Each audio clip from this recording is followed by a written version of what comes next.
Welcome back to What Arty Noobs with General Disturbance. This is an E25. It's a Tier 7 German tank destroyer, and it's located on the north spawn of Prokhorovka, and it's being commanded by Black Swan NL. Now, the E25 hasn't been on sale that many times since they took it out of the gift shop almost permanently, but it sells very well. It was part of the Entwicklung series, a German series of prototypes designed to standardize tank production, make them more efficient and specific for their task. Now, the E25, otherwise known as the Cockroach by many people, is actually was part of a program to create an incredibly fast, agile and stealthy tank destroyer. And it was really a development of the Hetzer, because the Hetzer was so low, so efficient at destroying enemy tanks, they thought they would do the same with the E25. And you can see he's dashing to the hill as quickly as he can.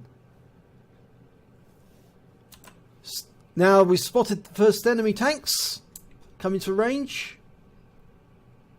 He's got a 75mm gun, and he's about to put it to good use. And there's T-67 got up onto the hill, and he's chasing after him. Fairly lightly armoured tank destroyer, the T-67, so it can't take much damage. It's trying to, and he's back down the hill. Yeah, he's backed off. He's taken the wise decision to run away rather than try and engage an E25 in a fighting contest, because the E25 has got a much better fire rate and he will do a lot more damage. Okay, now he's got a target there, SU-100M. Dialing in. Oh, bounced that first one off the angle plate, and that one off the rear plate. Needs to try and get either the sides or the lower plate. That's better. He got the sides that time. He's abandoning that as the target, but the SU-100M's put fire into him, and he bounced the shot off his tracks from the A44, but the second one actually went in. He's in a bit of a pickle now, because if he goes up there, he might be exposing himself to fire. Goes up to the edge again, so I think he's going to change position, make it easier for him to shoot from cover, and that way they can't get at him. Okay, it's going after the T1 Heavy. First round goes in, 136. Second one, 129. And he's taking him out the game and going after the Black Prince now. Look at these 75mm rounds going straight through the targets. And another one, 145. Another 145. And 152 this time. And he's tearing them to shreds. And that should be... Oh no, just one more needed. And he can take out that Heavy.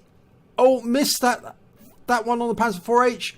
Got another one into the turret. But the Black Prince managed to get out of the way quickly enough to avoid getting the kill shot. He's left with only a couple of hit points left. But the enemy is capping, and this is an encounter game, and he finishes off the Panzer IV-H. Now he's just got to deal with that SU-100, and he's facing side on, and that should make it easier. But he took a hit there from the OI for 121, and he hasn't got an abundance of hit points. There's only 830, and he's got 291 left. And that AT2 back on the railway line is firing at him. Or is he firing at the cap now? I think he's firing at the cap now, that's AT2. But he's going to come up and try and get another go at the OI. No, he can't shoot the OI at the moment. I think he's going to go for the AT2. He's going to be double bushed if he... No, he needs to be a bit further back. There's the T-67 he fired at earlier. And he finishes him with one shot, but he's been hit. And then again.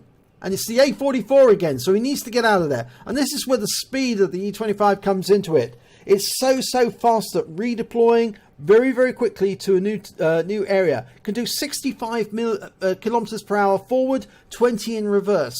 So he can rapidly redeploy somewhere else. And you can see he's got a number of holes on him now, mostly in the front. In fact, a few in the lower plate. But that was because he was up on top of the hill. He's spun round and he's now looking for the A44, see if he's chasing. The T-67's going up ahead. He'll probably spot. We've got a Churchill who's near the cap, but not in the cap yet.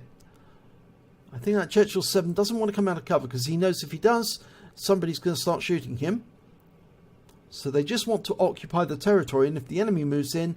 Ah, now there's a KV-1 up there. It's a Soviet Tier 5 Heavy. And he's receiving Arty fire, and he got the spotting for it. So there's the A44. Fires around in, gets some revenge, some return fire on him. Unfortunately, we lost the chance to finish him off there. The VK3601, that's a Tier 6 German Heavy. T67 is asking for fire on the opponents on the hill. And the E25 is obliged by tracking the 3601. He can finish him off now. It just shot after shot will go in, and he's out the game. And that's taken out. Unfortunately, it was the Oni who got the kill. Going after the A44 again. Oh, he's bouncing a few rounds, but he's actually getting a few rounds in. I'm not sure actually if one of those rounds may have gone into the Churchill, but the A44 is gone. And he picks up some damage assist there because the A44 was tracked. Now, there are 2 tanks up, but that KV-1 is still a problem. And he comes around the corner, and the KV-1 has been taken out of the game by the Churchill 7. So, far from actually sitting there doing nothing, he's actually been quite useful. Because when the moment required, he popped out and finished off KV-1 off. Now, there's only 4 enemies left. 2 Arty and 2 mediums. Now, the Arty appear to be an M41, and I think it's an SU-8. The mediums are a T-34-85 and an M4 A3, and I'm not sure which designation the last one is. Oh, it's an E2.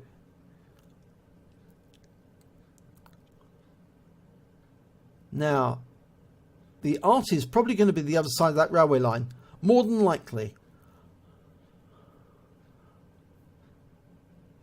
I'm afraid some Arty players can be a bit reluctant to move to other firing positions, although it is a wise decision to do so, because then it's going to make it more difficult for the enemy to locate you, and less likely that you'll be counter-battered. But he's being very cautious about crossing over the railway line, because the enemy might be the other side, and it's the SU-8, and he's got his rear to us, and he's finished off with 2 shots. There's the M41, and he finishes him off with an ammo rack at close range, and that's him out of the game. That's a Pascucci's.